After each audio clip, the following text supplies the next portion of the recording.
అలాగే మనం గతంలో వీడియోలు పెట్టి మెసేజ్ చేసి ఫ్రెండ్స్కి ఫాలోఅప్ చేసి అలాగే వీళ్ళ ఇంటికి డైరెక్ట్గా ఒక ఇద్దరు దాతలు వచ్చారు. అందులో ఒకరు వినయ్ గారంట. వినయ్ గారు బంగారం షాప్ 5,000 రూపాయలు విరాళం ఇచ్చారు. వీళ్ళు రెంట్ కూడా కట్టే పరిస్థితి లేక ఇవాళ ఆయన ఇచ్చిన 5,000 రూపాయలు రెంట్ ఉంటే ఆ రెంట్ కట్టడం జరిగింది.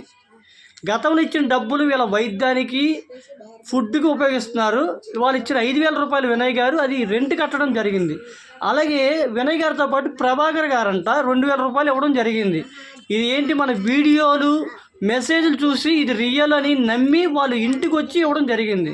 అలాగే వాళ్ళకు కూడా పేరు పేరున ఆ దేవుడు ఆశీస్సులు ఉండాలని ధన్యవాదాలు తెలుపుతున్నాం. ఇవాళ జరిగిన ప్రతి ఒక్కదాన్ని కూడా 9వ తారీఖు 3వ నెల 2020 ప్రతి ఒక్కరికి షేర్ చేస్తాం. ఇంకెవరైనా విజయవాడలో ఉన్నవాళ్ళు కానీ విజయవాడ సర్కిల్లో ఉన్న వాళ్ళు ఎవరైనా ఉంటే వీళ్ళకి ఆర్థిక సాయం చేయాలని మరీ కోరుచున్నాం. ప్రతి ఒక్కరికి ధన్యవాదాలు.